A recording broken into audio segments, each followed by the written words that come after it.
I've received a question as pertaining to friction between people and the blessing of the Lord.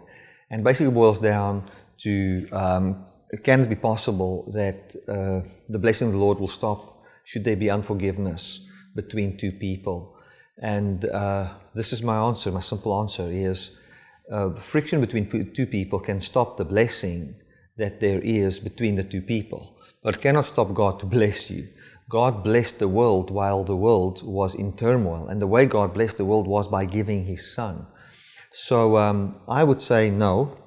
Friction between two people cannot cause God to stop to bless you, but what it can cause is it can cause your heart to become so law-minded that you think in everything in the terms of the law, and in that way you close your heart to receive things for free from the Lord, and you start to think along the lines of law so much that the law starts to bring its voice to your heart, and that you will not hear the voice of God inside you. So it's not God that stops to bless you, but bitterness and hatred and all those kind of things, what it can do is it can cause your heart to come to a place where you are so legalistic minded that you're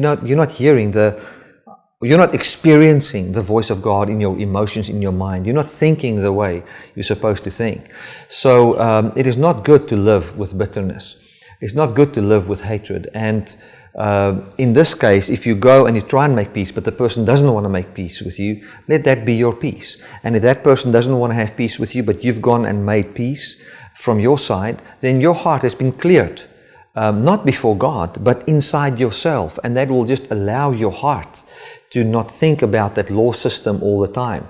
And one of the worst things the enemy would want to do to you is to take a hard time that you go through now and connect it to the unforgiveness that there might be from the other person towards you, or the lack of reconciliation, or the lack of, or the presence of friction, and say it's because of this that you're going through a hard time. In the meantime, you would have gone through that hard time anyway. So let us protect our hearts and know that God will always bless us. And the way through which this blessing comes to our lives is by us being persuaded of this truth.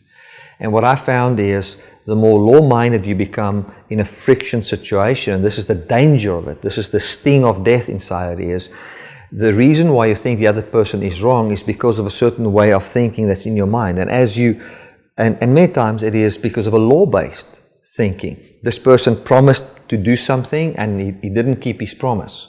So now you're upset because he hasn't kept his promise.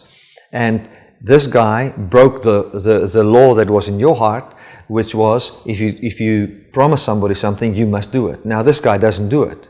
Now you want to keep him to what he does. What's happening is you become law-minded. And the more law-minded you become in this situation, the more law-minded you become in other areas of your life. And yeah, your life starts to fall apart. You find more outbursts of wrath, frustration in marriage, frustration between you and your children, not wise business decisions, more bitterness, and it's just an evil cycle. It's not that God doesn't bless you. God blesses you with the truth which says, even if somebody has made a promise towards you and doesn't keep his promise, I can still provide for you. And the case that we are looking at here is of a person where the brother-in-law or friend or somebody promised them money when they go into ministry, but they just kept it for a while and then stopped it. And what shall we do now? And now we're angry because he's not keeping. My friend, put it behind you. Forget about the whole thing. God is your source, not that man.